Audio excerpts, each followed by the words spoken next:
Olá pessoal, tudo bem? Eu sou o pastor Giovanni, nessa manhã preciosa que Deus preparou para nós. Nós estamos no nosso 7º vídeo sobre os sinais da volta de Jesus. Nós já falamos sobre apostasia, globalização, sobre as doenças, terremotos, sobre vários sinais naturais e sinais que nós podemos observar ao longo dos tempos que nós estamos vivendo, na sociedade, a corrupção moral, vários sinais que nos fazem compreender que em breve Jesus voltará. Nosso tema é sinais da volta de Jesus. Quais são os sinais do nosso tempo, do tempo final, antes da volta de Jesus? Os discípulos, quando subiram ali no monte, juntamente com Cristo, no sermão profético, perguntaram: Senhor, diga-nos quais são os sinais da volta do Cristo. E Jesus, então, ensina em Mateus 24 esses sinais.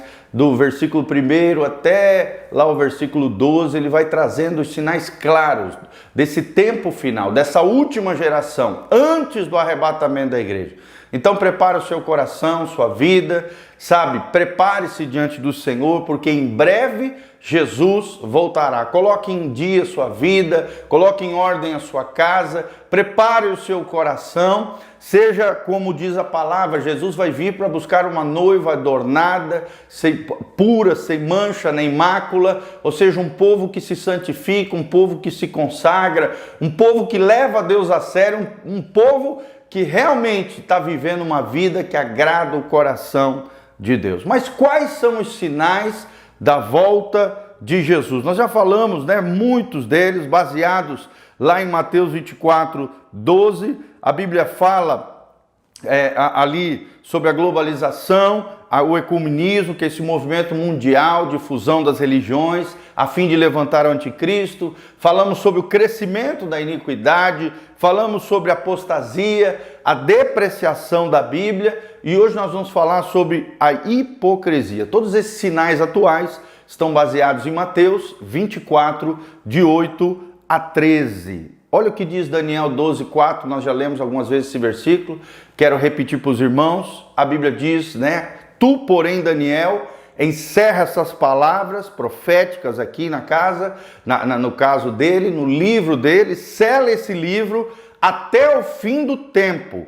Muitos correrão de uma parte para outra e a ciência se multiplicará. Nunca antes nós vemos o aumento da ciência como nos dias atuais. Então, nós estamos falando sobre isso, a multiplicação da iniquidade, as características dos últimos tempos, a apostasia na igreja, a desvalorização da Bíblia. E hoje nós vamos falar sobre a hipocrisia e a insensibilidade espiritual, como uma das marcas da geração do fim, da geração que há de ver o advento de Jesus de Nazaré, a volta de Jesus em glória, e aqueles que estiverem preparados subirão para os ares com ele, e aqueles que não estiverem vivendo uma vida de hipocrisia e de insensibilidade espiritual, infelizmente ficarão para trás num período que a Bíblia chama de período tribulacional.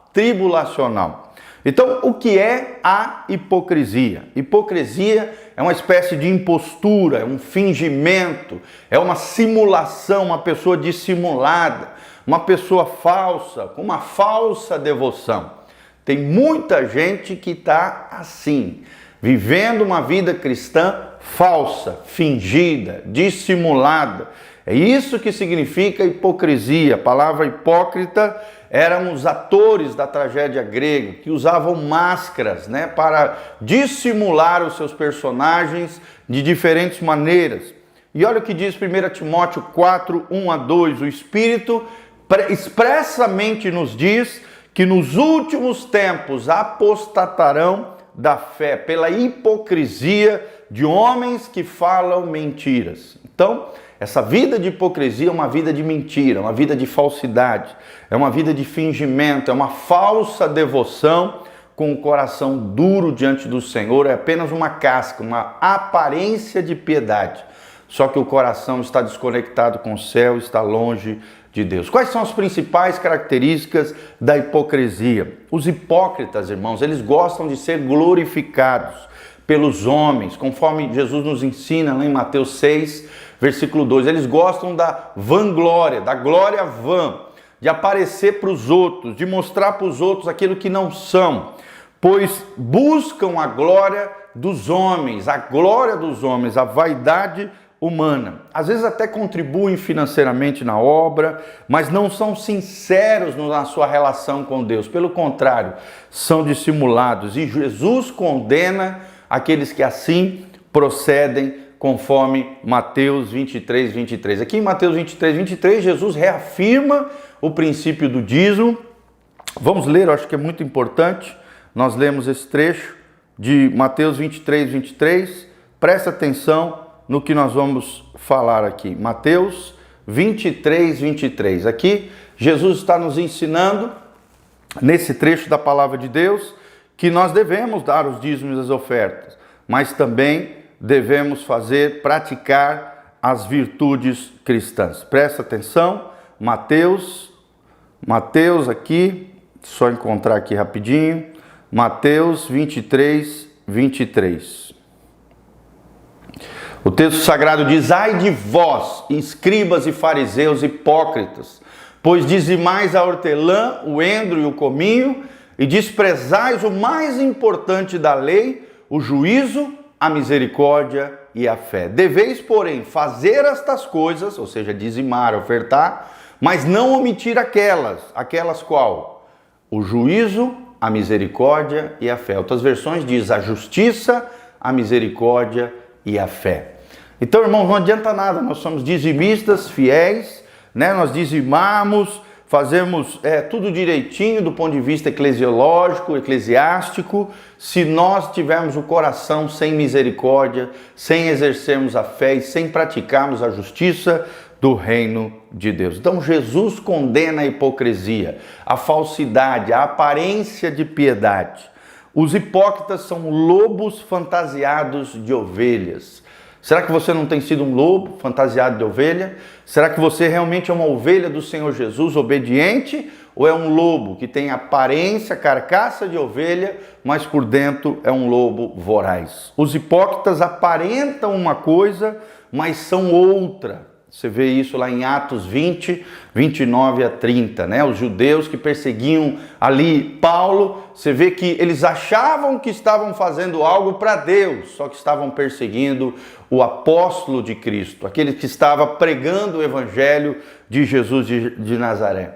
Os hipócritas, eles fingem ser cristãos, mas na verdade eles servem o diabo. Vou repetir, fingem ser cristãos, mas na verdade servem o diabo, porque se levantam contra a obra de Deus, contra a causa do Senhor. Eles fingem ser santos, os famosos santarrões, mas são pecadores inveterados, pecadores contumazes.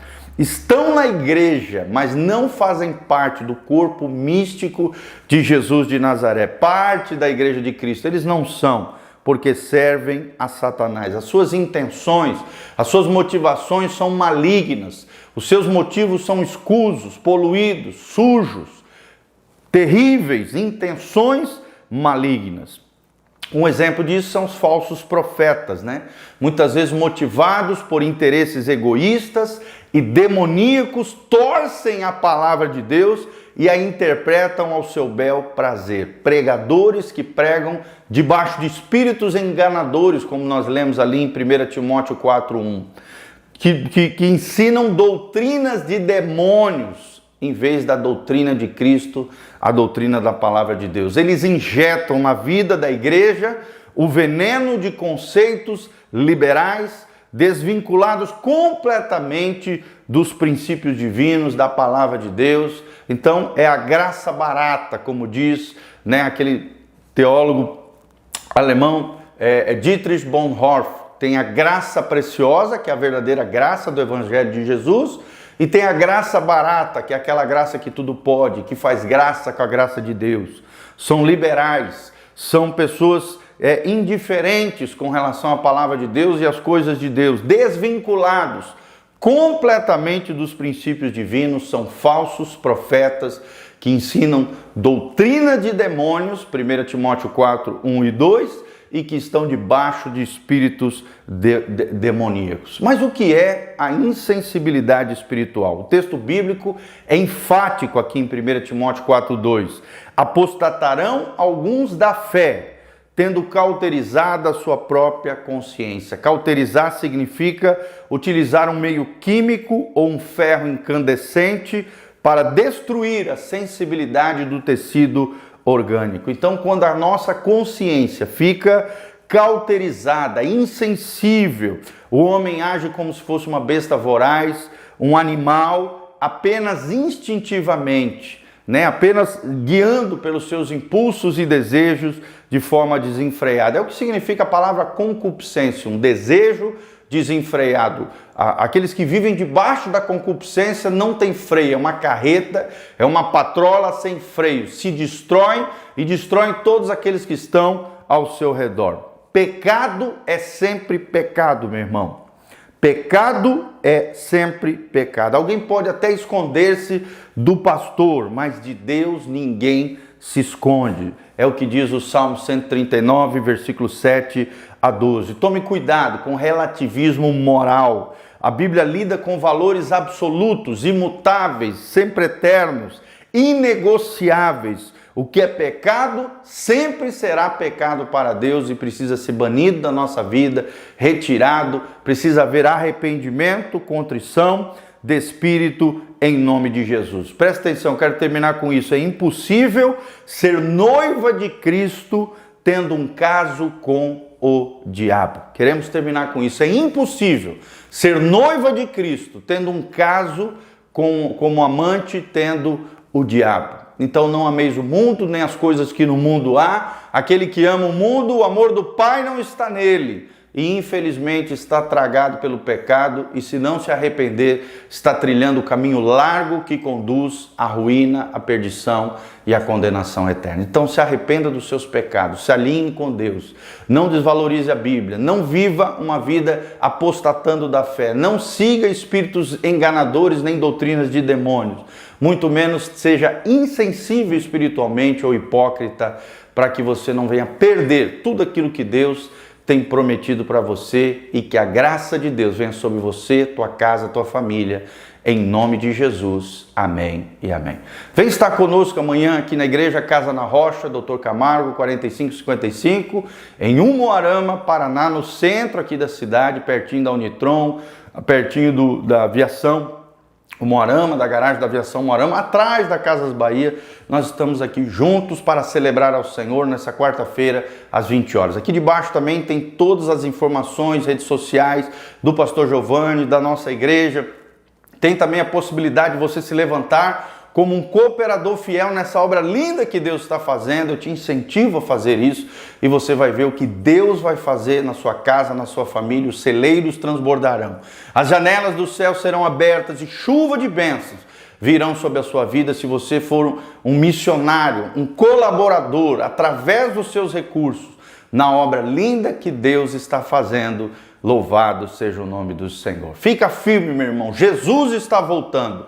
Maranata, vem, Senhor Jesus. Em breve, Jesus voltará. Um abração, um beijão do pastor Giovanni. Deus vos abençoe.